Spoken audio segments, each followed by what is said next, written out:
네, 성도 여러분 안녕하십니까? 예, 예, 골든벨이 끝나서 이 로마서를 공부할 필요성을 못 느끼는 분이 있다 그러면 안 됩니다. 예, 지난주에 참 정말 행복했던 것 같아요. 한번 다 리뷰하면서 또 퀴즈를 맞추면서 보냈던 그 시간들이 되게 아름다운 것 같고요. 어쨌든 이제 오늘 10장을 끝내고요. 내일 다음 주에 11장을 끝내고 12장은 좀 한 두 강 정도, 두 번 정도 하게 될 것 같고요. 그 다음에도 계속 한 주에 하나씩 끝내면 한 7번에서 8번 정도 길게 가면 그렇게 하면 끝나지 않을까 하는 생각이 듭니다. 끝나고 나면 이제 계시록으로 우리 이제 그 내년에는 우리가 공부하게 될 거란 생각이 듭니다. 오늘 제가 감기를 좀 이렇게 들어서 하여튼 목 상태나 콧물 좀 훌쩍훌쩍거린다 하더라도 이해를 좀 부탁드리겠습니다. 예, 사도 바울이 로마서 9장에 보면 유대인들이 아브라함의 혈통을 받고 태어나면 하나님의 자녀가 된다고 이제 생각했는데 이것이 잘못된 이해라고 하는 것을 이제 바울이 지적하는 얘기가 9장에 나오죠. 근데 잘못된 것은 맞지만 하나님은 분명히 육신적 유대인에게 특권을 주셨어요. 그게 바로 로마서 3장 1절에 보면 육신적 그 유대인들이 받은 그 특권이 뭐냐, 하나님 말씀을 맡고 있는 거예요. 하나님이 분명히 유대인들에게 특별한 신탁을 허락하셨고 특별한 약속을 주셨고, 그리고 로마서 9장에 보면 결론이 뭐냐 그러면 그들에게 약속한 그 모든 것들을 다 성취하셨다고 말씀하고 있습니다. 근데 유대인들이 한 민족으로서 하나님의 약속인 예수님을 거절함으로 말미암아 버림을 받게 돼요.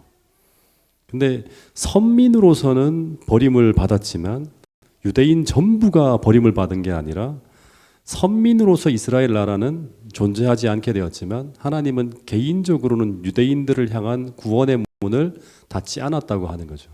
그래서 바울이나 12제자나 스데반이나 전부 유대인으로 기독교의 기초를 세웁니다. 그래서 로마서 10장 1절 이런 말씀을 하는 거예요. 읽어보겠습니다. 로마서 10장 1절 말씀입니다. 시작.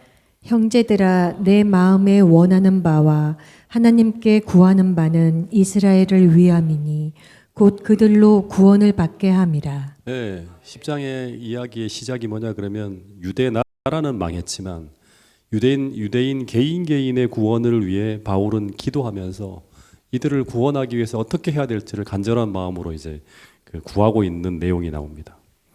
그런데 또 로마서 10장 2절 3절에 보면 유대인들의 신앙에 어떤 문제가 있었는가 하면 이제 이런 문제가 있었다고 지적하고 있습니다. 내가 증언하노니 그들이 하나님께 열심히 있으나 올바른 지식을 따른 것이 아니라 하나님의 의를 모르고 자기 의를 세우려고 힘써 하나님의 의에 복종하지 아니하였다고 합니다. 이게 유대인들의 신앙의 실패의 핵심 문제인데, 근데 이것은 오늘 우리에게도 큰 문제가 될 수 있는 그러한 이제 말씀이에요. 유대인들은 하나님을 향한 열심이 있었다고 합니다. 하나님께 열심히 있었으나, 이 무슨 말인가 하면 그들은 금식 기도해요. 하루 3번 기도합니다. 수도 없이 말씀 암송합니다. 제사의식에 참여합니다. 엄청난 열심을 가지고 하나님을 향하고 있어요. 근데 이상하게 이들은 점점 더 그렇게 하면 할수록 하나님과 멀어지고 있었어요. 막판에는 진짜 완전히 빗나가 버렸죠. 그 이유가 무엇 때문인가 하면 그 기독교의 종교 의식이라고 하는 것이 어떤 목적을 가지고 주어졌는가 하면 전부 우리로 하여금 그 의식을 통해서 거룩하신 하나님을 만나도록 하기 위해서 하나님께서 제정하신 방법이 다 그 의식들이에요. 근데 이 의식들이 이 본질적인 의미를 잃어버리게 될 때 어떤 일이 벌어지게 되는가 하면 이스라엘 백성들은 이 의식과 형식들이 먼저 그들에게 구원을 줄 것이라는 착각을 해요.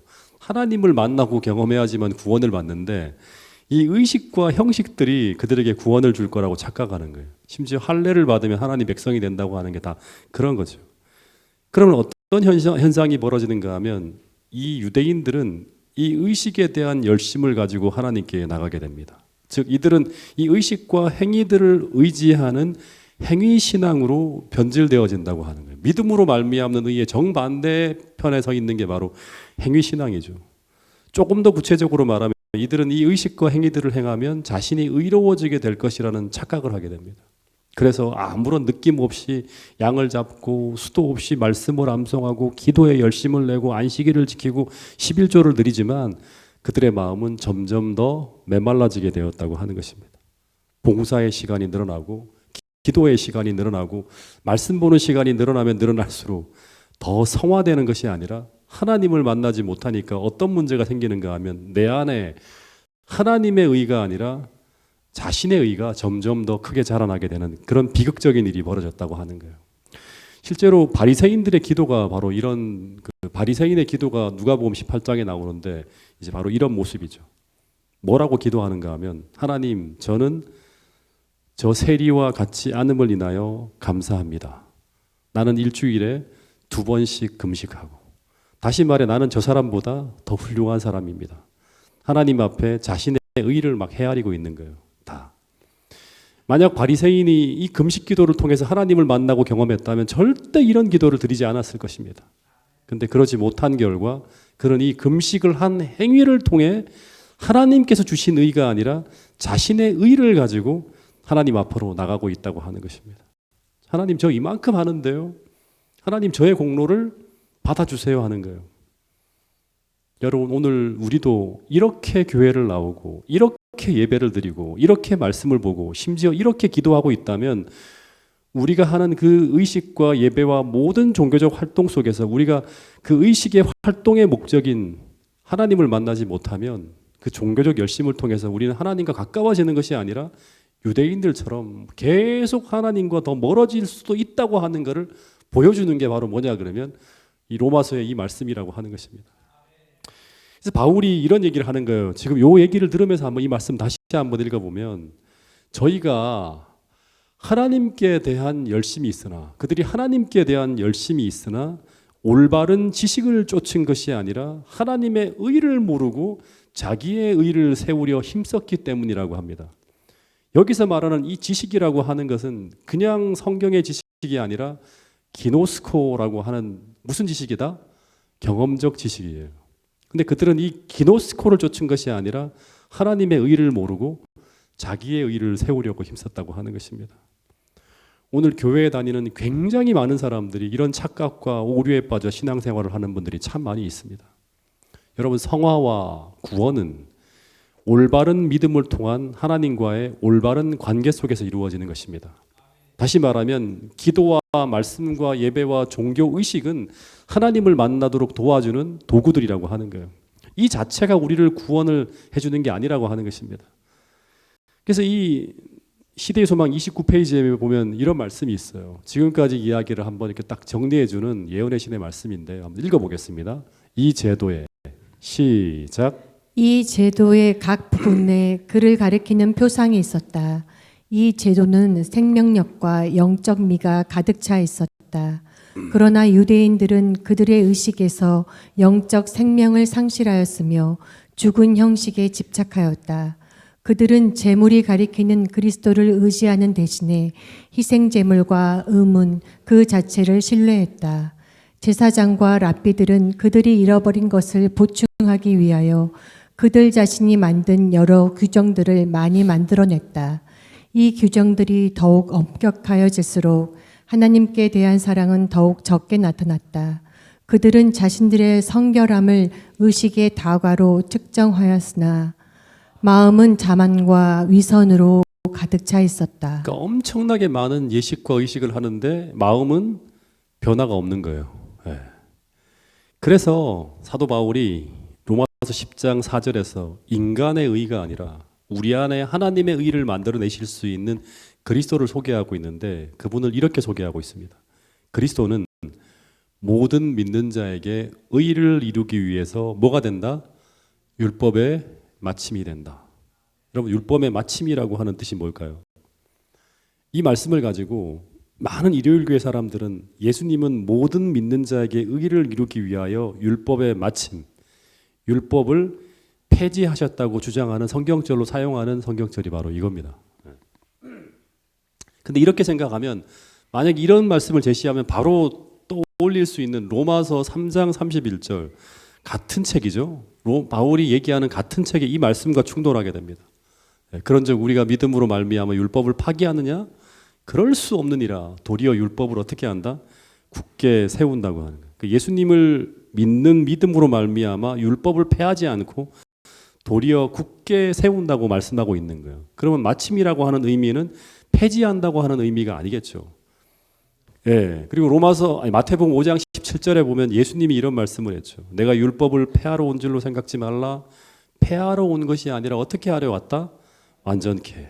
근데 여기서 이 완전케라고 할 때 이 완전이라고 하는 말씀은요. 로마서 10장 4절에 율법의 마침이 된다고 할 때 마침이라고 하는 말씀과 같은 단어를 사용하고 있습니다. 헬라어로 텔로스라고 하는 단어를 사용하고 있습니다. 네.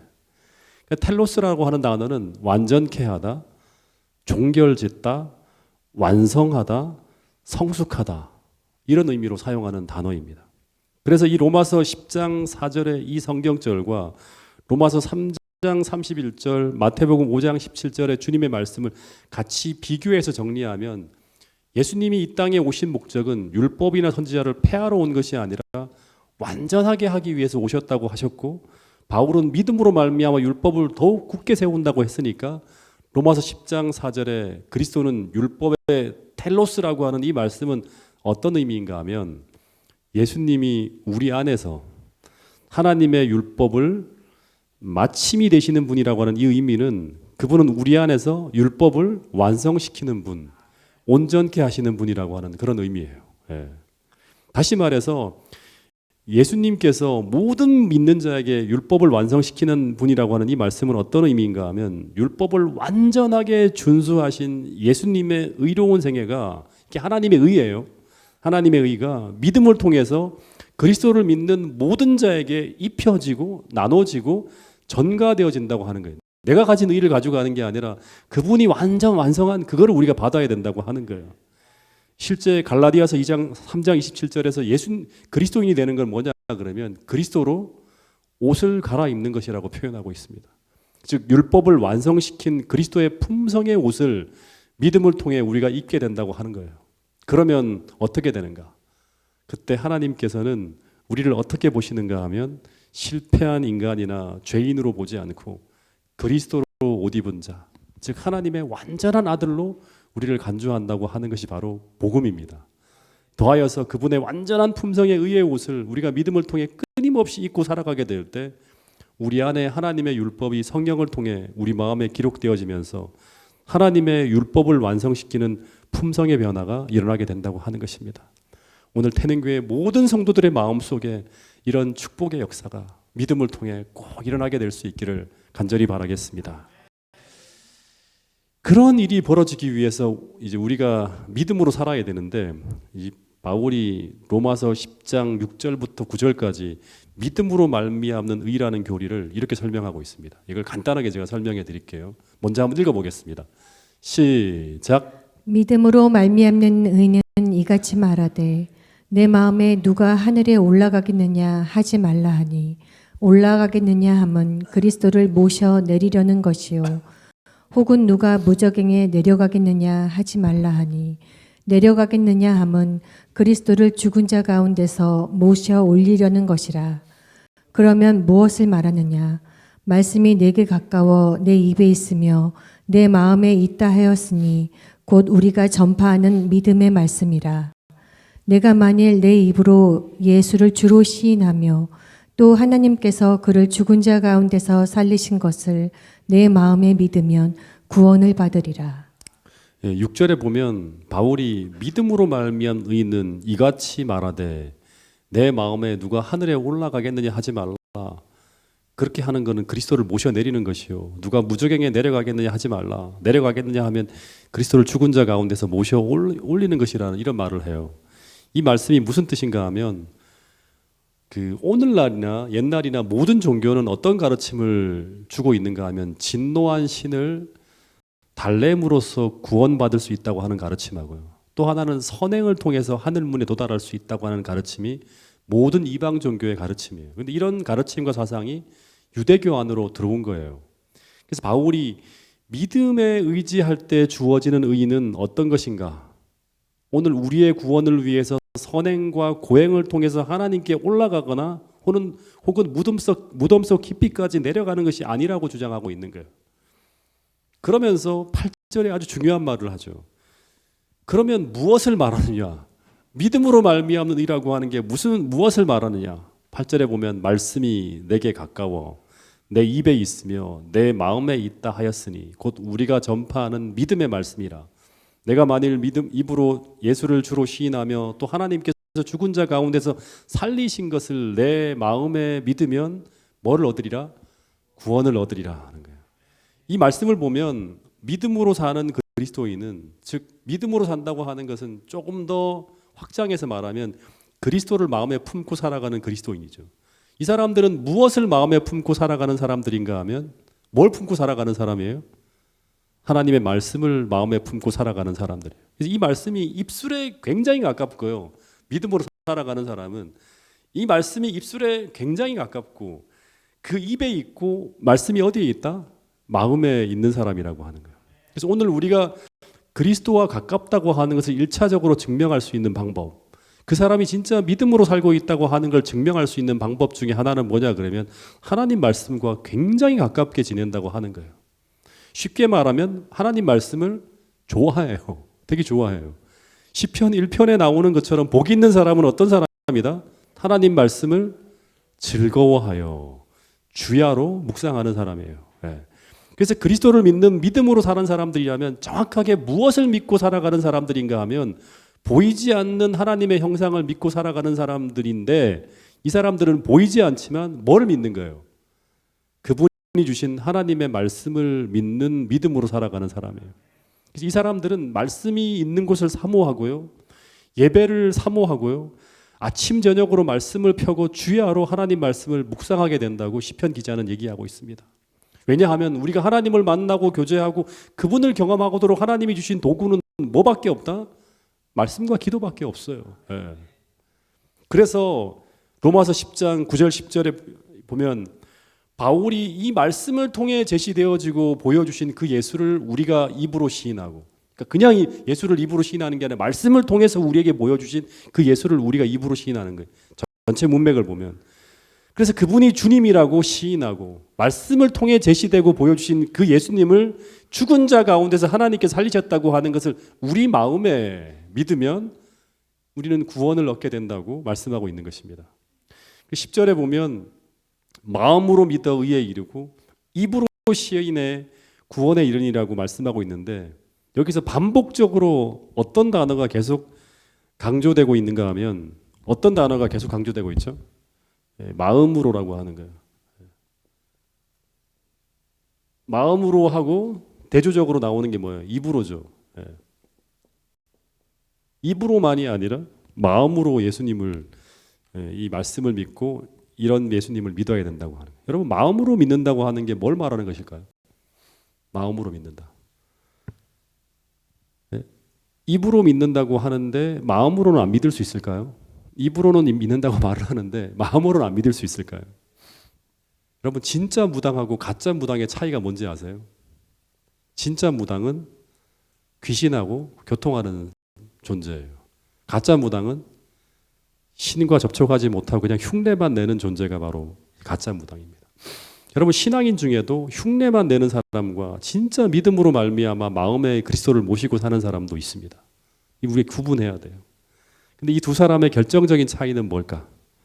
진짜 마음으로 그리스도를 모시고 사는 사람은 실제 삶 속에서 벌어지는 모든 결핍과 문제를 실제 삶 속에서 하나님께서 약속한 그 하늘의 구원과 그 하늘에서 주겠다고 한 그 불을 실제 자신의 삶에 끌어다 쓰면서 하늘의 구원을 경험하며 살아가는 사람이라고 하는 거예요. 그 말씀이 로마서 10장 11절부터 13절 이렇게 나옵니다. 한번 읽어보겠습니다.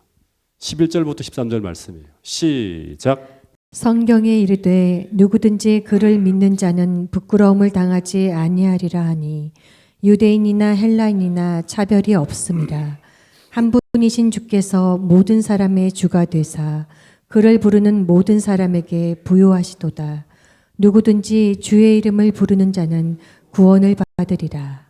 제가 전도회를 가면 제일 많이 사용하는 성경절 중에 하나가 이거입니다. 여기 보면 성경에 이르되 누구든지 그를 믿는 자는 부끄러움을 당하지 않는다고 하는 건 뭐냐 그러면 믿었는데 약속한 게 안 오면 부끄럽겠죠. 근데 주어진다고 하는 거예요. 유대인이나 헬라인이나 차별이 없대요. 한 분이신 주께서 모든 사람의 주가 되사 그를 부르는 모든 사람에게 어떻게 한다? 부요하게 하시도다 하는 거예요. 우리의 결핍과 연약함을 부하게 채워준다고 하는 거예요.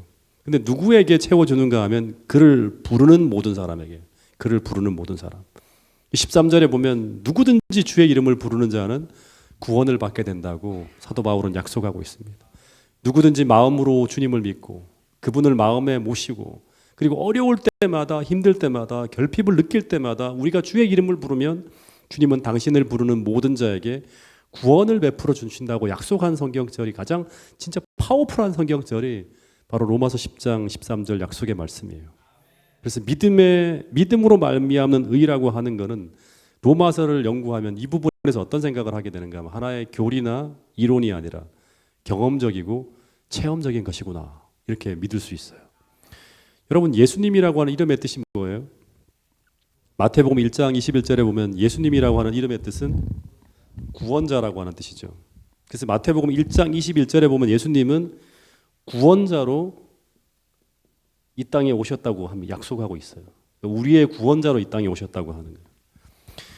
근데 이 예수님이 나의 구주가 되었다고 하는 것은 어떤 의미인가 하면 그분이 오늘 내 삶의 수많은 문제 속에서 나를 구하기 위해 오신 분이라고 하는 것을 내가 믿는 거예요. 예. 그리고 이 예수라는 분의 또 하나의 이름이 뭐죠? 임마누엘이죠. 예. 그리스도도 있지만 임마누엘이라고. 예. 임마누엘은 무슨 뜻이에요? 우리와 함께 계시는 하나님이라고 하는 의미예요. 그 믿음으로 말미암아 산다고 하는 의미는 뭔가 하면 오늘 나의 구원자이신 그분을 나와 함께 하시는 하나님으로 모시고 살아가는 거예요. 즉 수많은 문제 속을 지나가는 내 삶에 그분을 나와 함께 하는 하나님으로 모시고 그분과 함께 살아가는 것이 바로 뭐냐 그러면 믿음으로 말미암아 사는 거예요. 다시 말해서 이 구원자이신 예수님을 임마누엘 하나님으로 경험하며 살아가는 것이 바로 뭐냐 그러면 믿음으로 사는 것입니다. 그래서 오늘 우리는 매 삶의 고통의 현장, 결핍의 현장에서 우리는 나의 구원자이신 예수님의 이름을 어떻게 해야 한다? 날마다 부르며 살아가야 돼요. 누구든지 주의 이름을 부르는 자는 심령의 가난함을 느끼고 의에 줄이고 목마른 사람들에게 내 의가 말고 하나님의 의가 결핍되어져서 그분의 의를 간절하게 구하는 모든 사람들에게 하나님은 어떻게 하신다?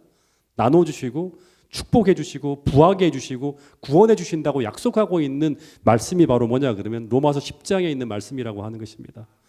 태능교회 모든 성도들이 이 축복을 성경에만 가둬두는 것이 아니라 여러분의 삶에서 꼭 경험하며 살아갈 수 있게 되기를 간절히 바라겠습니다. 14절 15절 읽어보겠습니다. 그런즉 시작.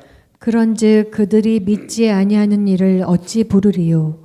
듣지도 못한 일을 어찌 믿으리요? 전파하는 자가 없이 어찌 들으리요? 보내심을 받지 아니하였으면 어찌 전파하리요? 기록된 바 아름답도다 좋은 소식을 전하는 자들의 발이여 함과 같으니라. 바울은 이 로마서 10장 본문을 쭉 이렇게 설명하면서 어떤 방식으로 설명하는가 하면 신체 구조를 통해서 복음을 쭉 설명하고 있는 걸 볼 수 있습니다. 첫 번째는 우리는 머리를 통해서 어떻게 해야 되는가? 구원의 지식을 얻어야 됩니다. 구원의 지식을 얻어야 돼요. 머리를 통해서. 그러니까 구원의 지식은 우리의 신앙의 방향과 우리 신앙 체험을 바르게 인도하는 가르침이에요. 그래서 우리는 먼저 머리를 통해서 구원의 지식을 듣고 배워서 지적으로 깨달아야 됩니다. 그래서 우리가 아카데미를 하고 골든벨을 하는 이유가 뭐냐 그러면 일단은 머리로 이해를 해야 돼요. 예. 그래야지만 그 다음 어디로 가는가? 이 머리로 이해되어진 게 마음과 가슴으로 가는 거예요. 두 번째는 뭐냐 그러면 이 복음을 머리로만 아는 게 아니라 가슴으로 어떻게 해야 되는가 하면 믿어야 돼요. 가슴으로 믿는다고 하는 것은 마음으로 믿는 거예요.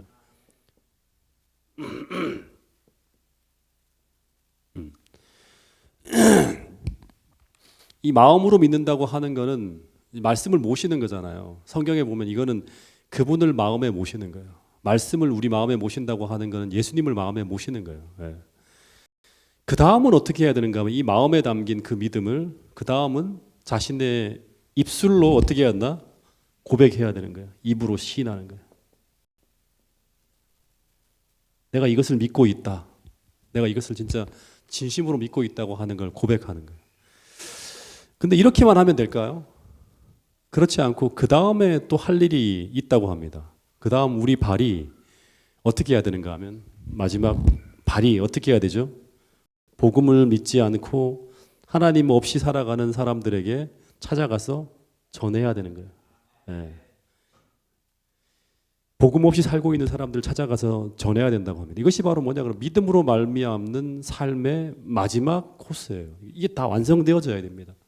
지적으로도 복음에 대해서 잘 알고 있고 그걸 마음으로 믿고 입으로 고백하고 발로 전도하는 것. 믿음이 그 안에 들어와 있고 믿음으로 사는 사람들 이 사이클이 다 선순환이 돌아간다고 하는 것입니다. 그래서 바울이 뭐라고 하는가 하면 14절에 보면 가지 않는다면 전하는 사람이 없다면 어떻게 복음을 들을 수 있겠습니까? 듣지 못한다면 어떻게 믿을 수 있겠습니까? 믿지 못한다면 어떻게 구원을 받을 수 있을까요? 하면서 복음을 전하는 발이 진짜 아름답다. 믿음으로 살아가면서 그분을 사랑하는 마음으로 복음을 전하는 사람들의 발이 너무나 아름답다고 하는 시편의 이 말씀을 인용해서 쭉 우리에게 설명하고 있는 것을 볼 수 있습니다. 이것은 멀리 있는 사람들에게뿐 아니라 날마다 우리 삶의 현장에서 만나는 복음 없이 살고 있는 사람들에 대한 우리들의 책임을 말하고 있는 내용이에요. 우리가 진짜 믿음이 있다면 이 부분에 대해서 부담을 느끼고 복음을 전하기 위해서 우리가 애쓰게 될 것이라고 말씀하고 있는 것입니다. 미국에서 목회하시는 어떤 목사님이 이런 기도를 했다 그래요. 하나님, 오늘도 누군가를 만나서 예수님의 복음을 전할 수 있도록 도와주세요 하면서 제 발걸음이 진짜 이 말한 것처럼 아름다운 발이 되게 해달라고 막 기도해요. 그러다가 아침에 어느 레스토랑을 들어가게 됩니다. 근데 그날 아침에 그 식당의 웨이트리스의 서비스가 진짜 엉망이었다고 합니다. 심하게 표현하면 접시를 식탁에다가 던져놓듯이 가버리고 탁 누고는 그 다음 다시 와보지도 않고 그냥 가더래요. 이 목사님이 너무 속이 상해서 식당을 딱 나가면서 팁을 안 주고 그냥 식당을 나서려고 하는데 갑자기 마음 깊은 곳에서 이런 음성이 들렸대요. 혹시 그 자매가 불쌍한 자매인지 어떻게 알겠느냐. 그러면서 팁을 풍성하게 놓고 가라고 하는 음성을 듣게 됩니다. 그래서 이 목사님이 성령님께 순종해서 팁을 아주 크게 놨다고 합니다. 예. 보통 뭐 1달러, 2달러 뭐 이렇게 하는데 거기에 한 뭐 10배 가까이 되는 돈을 놓고 갔어요. 팁을 놓고 이제 식당을 막 나서려고 하는데 그 자매가 막 뛰어나오면서 선생님 돈을 잃어버리셨다고, 돈을 두고 나오셨다고 하면서 막 따라 나오래요. 이거 두고 가셨다고 하면서 팁이라고 생각을 못하는 거예요. 너무 큰 돈이니까. 그래서 이 목사님이 뭐라고 했는가 하면 그냥 팁이라고 했더니 웬 팁을 이렇게 많이 주시냐고 물었대요. 그래서 목사님이 자매님이 오늘 아침에 웬일인지 그 당신의 마음이 너무 무거운 것처럼 보여서 자매님의 마음을 좀 유쾌하게 만들어주고 싶어서 팁을 넉넉하게 드린 것입니다 라고 대답을 했대요. 그러자 이 자매가 선체로 고개를 탁 떨구면서 선생님 죄송합니다. 제가 선생님에게 좋은 태도를 갖지 못했죠. 그러면서 하는 말이 뭐냐 그러면 사실 저는 어젯밤에 이혼을 당했습니다 라는 그런 고백을 하더랍니다. 그래서 목사님이 그 자리에서 바로 앉아갖고 자매에게 복음을 전했고 그리고 그 후에 이 자매님을 예수님 앞으로 인도했다고 하는 그 간증을 제가 읽게 되었습니다. 만일 그때 이 성령님의 인도하심에 민감하지 않았다면 그 귀한 영혼을 잃어버릴 뻔했겠죠. 여러분 복음의 지식을 머리로 받았죠. 근데 여러분 이 복음을 머리에만 두지 마시고 어디로 옮겨야 한다? 마음으로 믿을 수 있게 되기를 간절히 바라겠습니다. 그리고 입술로 고백하는 지점에까지 나가시기 바랍니다. 더 거기까지 나갔다면 이제는 발로 전하게 되기를 바라겠습니다.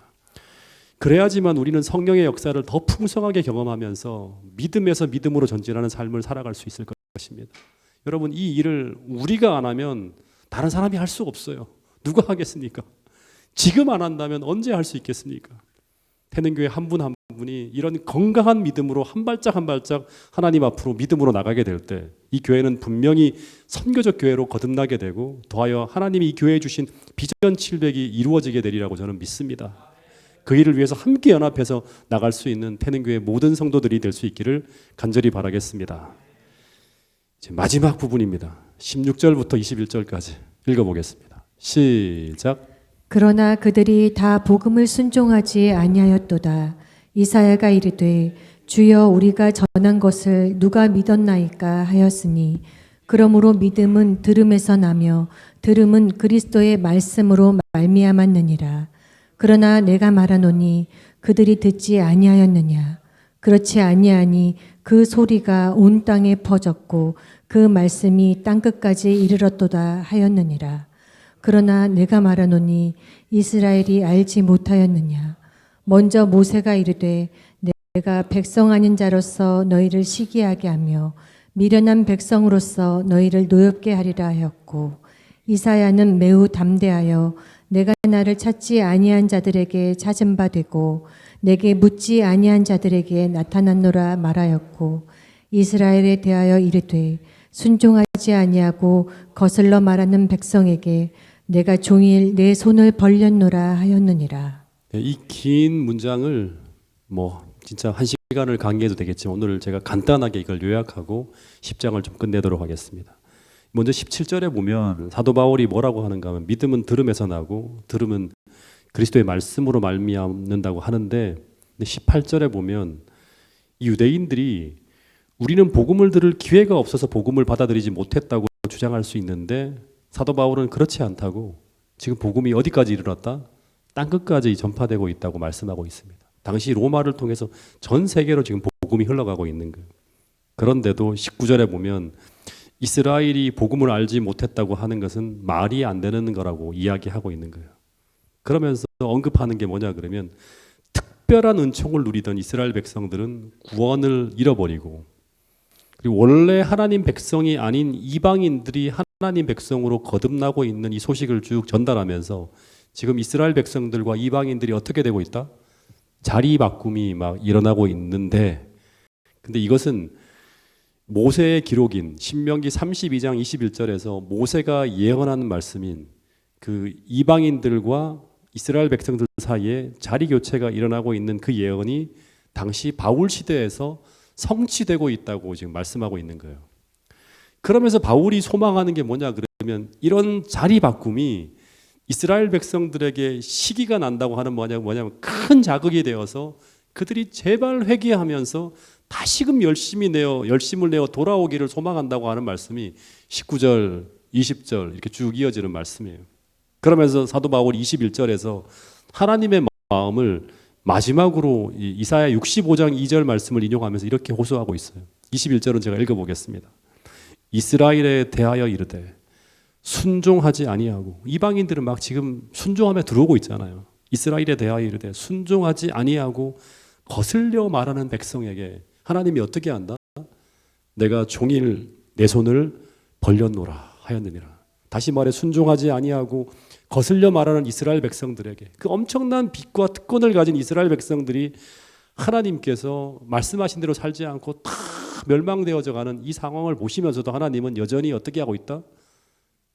유대라고 하는 나라는 선민으로서 망하지만 개인을 구원하기 위해서 하나님이 계속 손을 거두지 않고 어떻게 하고 있다?